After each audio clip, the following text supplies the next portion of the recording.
Hello विद्यार्थियों, good morning. मैं doctor Saubhagyamal Meena, सहाचार्य, राजकीय महाविद्यालय बूंदी। विद्यार्थियों, आज का जो अपना अध्ययन टॉपिक है वह है रिप्रोडक्शन इन पैरामीशियम, अर्थात पैरामीशियम में जनन। पैरामीशियम संघ प्रोटोजोआ का सदस्य है। प्रोटोजोआ में अपन ने पूर्व में अध्ययन किया था विशिष्ट लक्षणों में कि पैरामीशियम के अंदर या प्रोटोजोन्स के अंदर अल्टरनेशन ऑफ जनरेशन अर्थात ट्रू अल्टरनेशन ऑफ जनरेशन पाया जाता है, अर्थात अलैंगिक 2x का लैंगिक x फेज में एकांतरण होना अल्टरनेशन ऑफ जनरेशन या ट्रू अल्टरनेशन ऑफ जनरेशन कहा जाता है। और ये स्थिति पैरामीशियम में मिलती है। तो बात करते हैं पैरामीशियम में जनन की। तो पैरामीशियम में रिप्रोडक्शन अलैंगिक व लैंगिक दोनों ही प्रकार से पाया जाता है। बात करते हैं अलैंगिक या एसेक्सुअल रिप्रोडक्शन, तो यह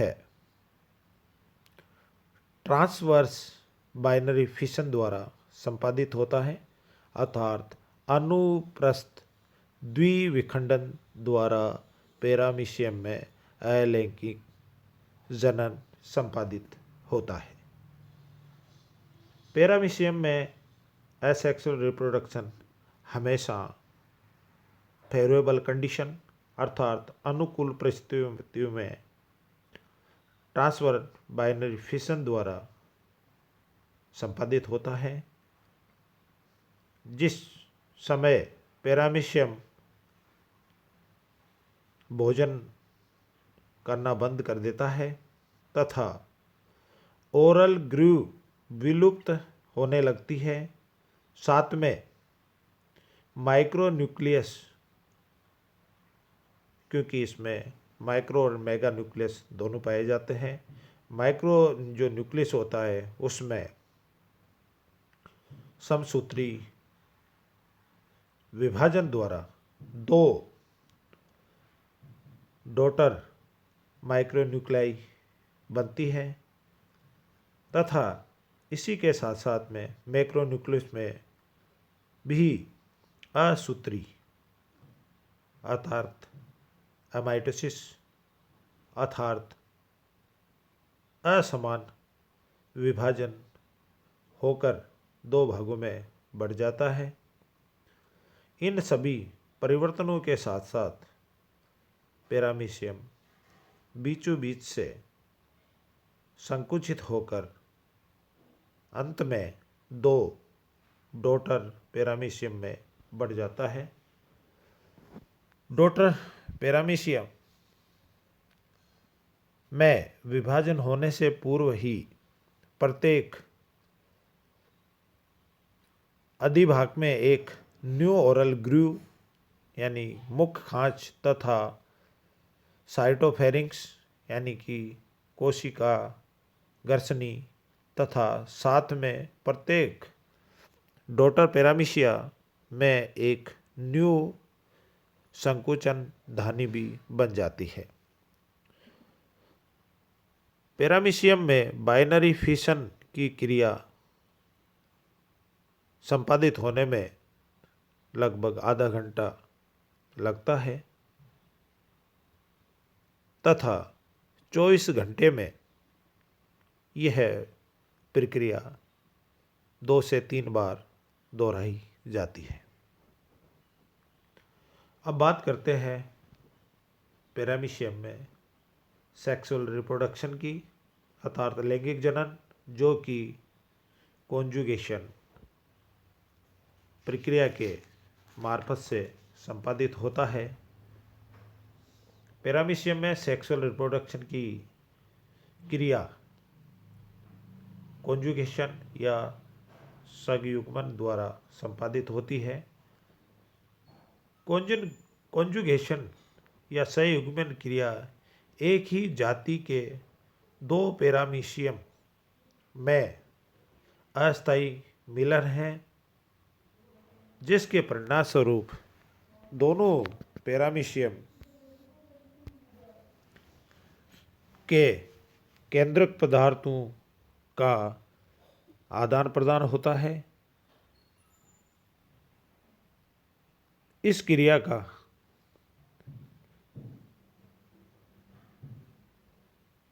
अपन निम्न पदों द्वारा अध्ययन करेंगे, स्टेप बाय स्टेप चलेंगे कि किस तरह से पैरामीशियम में कॉन्जुगेशन प्रक्रिया संपादित होती है। तो सबसे पहले कॉन्जुगेशन के लिए तैयार पैरामीशियम को प्री कॉन्जुगेशन या पूर्व संयुग्मनी कहते हैं, जो ओरल ग्रू द्वारा एक दूसरे से दोनों पैरामीशियम चिपक जाते हैं तथा उनके बीच की पेलिकल्स नष्ट हो जाती है, जिसके कारण दोनों जंतुओं के कोशिका द्रव्य में संबंध स्थापित हो जाता है। इस अवस्था को कॉन्जुगेंट कहते हैं। प्रत्येक कॉन्जुगेंट्स में मैक्रो यानी मेगा न्यूक्लियस विलुप्त या नष्ट होने लगता है, लेकिन माइक्रो न्यूक्लियस दो बार विभाजित होता है, अर्थात विभाजन समसूत्री होता है, जिसके फलस्वरूप 4 माइक्रो न्यूक्लियस बन जाते हैं। नए बने चारों माइक्रोन्यूक्लियाई में से 3 माइक्रोन्यूक्लियाई नष्ट हो जाते हैं तथा एक शेष बचा माइक्रोन्यूक्लियस असमान रूप से 2 भागों में विभाजित अर्थात अमाइटोसिस प्रक्रिया द्वारा एक छोटा और एक बड़ा माइक्रोन्यूक्लियस बन जाता है, जिसके परिणाम स्वरूप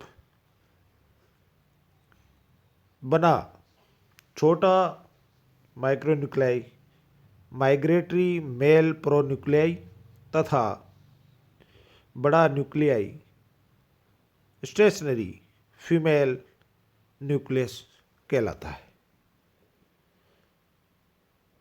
एक कॉन्जुगेंट्स यानी संयुग्मी का नर पूर्व केंद्रक दूसरे पैरामीशियम में पहुंचकर उसके मादा पूर्व केंद्रक से फ्यूजन या समेकित हो जाता है। इस प्रकार के संयुग्मी में एक संयुक्त केंद्रक यानी सिनकेरियन बन जाता है।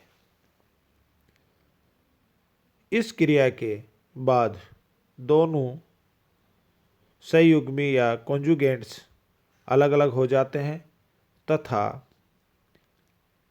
अलग होने के बाद में ये एक्स कंजुगेट कहलाता है।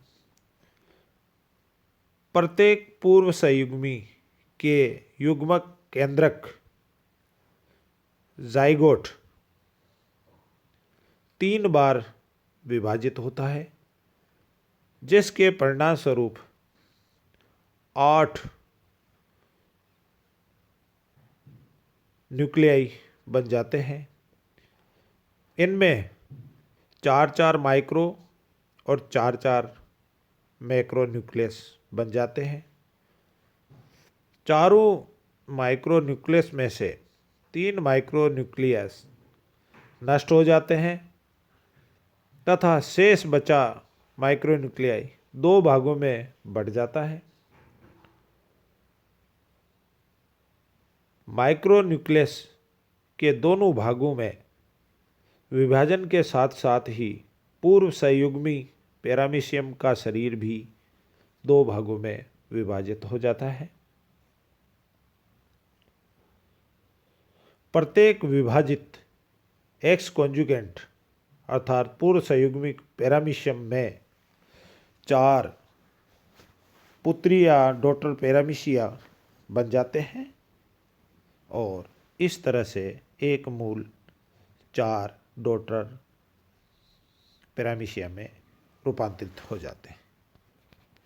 अब बात करते हैं संयुग्मन की सिग्निफिकेंस या विशेषता की। कॉन्जुगेशन में भाग लेने वाले पैरामीशियम साधारण पैरामीशियम से भिन्न होते हैं, अर्थात ये दोनों आपस में एक दूसरे से छोटे एवं चिपचिपे होते हैं, अर्थात इनकी एज कोई सी भी हो सकती है। एक अधिक एज वाला कम एज वाले पैरामीशियम से आपस में संयुक्त होकर एक नई जनरेशन पैदा करते हैं। इसी कारण से एक विशिष्ट लक्षण होता है प्रोटोजोन्स में इमोर्टेलिटी, अर्थात इनमें अमृतता अर्थात नेचुरल डेथ नहीं पाई जाती है और इस तरह से इनमें उक्त प्रक्रिया के तहत न्यू वंश पैदा हो जाता है।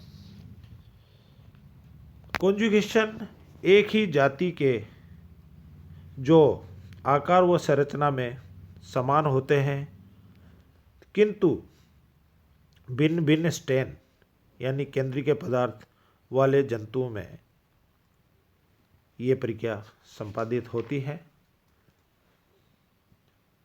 संयुग्मन में या कॉन्जुगेशन में 2 पैरामीशियम के केंद्रक पदार्थ का आदान प्रदान होता है, जिसके पश्चात संयुग्मी अर्थात कॉन्जुगेंट अलग अलग हो जाते हैं।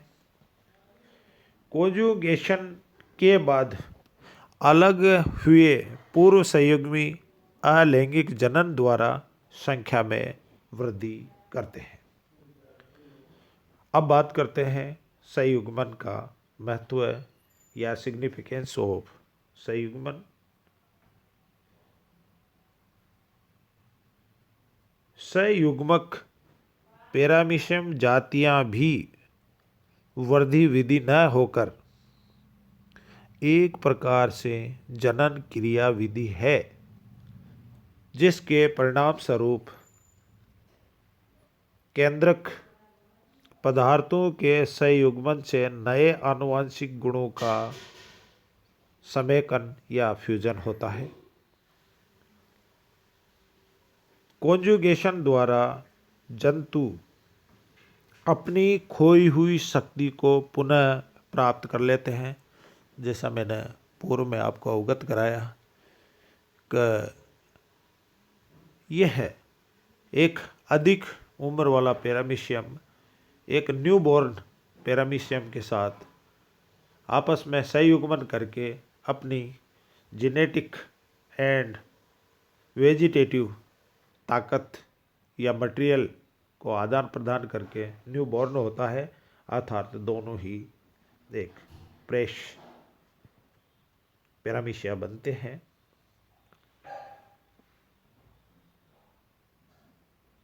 ओल्ड मैक्रोन्यूक्लियस के स्थान पर नए मैक्रोन्यूक्लियस के बनने से जंतु की उपापचयी क्रियाओं की गति तीव्र हो जाती है, अर्थात पाचन प्रक्रिया उक्त प्रक्रिया से फास्ट हो जाती है। अर्थात संयुग्मन प्रक्रिया के दौरान आपको बताया जा चुका है कि रिप्रोडक्शन जो प्रक्रिया है वह संख्या में बढ़ाने वाली होती हैं, लेकिन पैरामीशियम में कॉन्जुगेशन जो विधि है वह संख्या न हो करके अपने आप में प्रेश पैरामीशिया बनाने के लिए सहायक होती है। Thank you.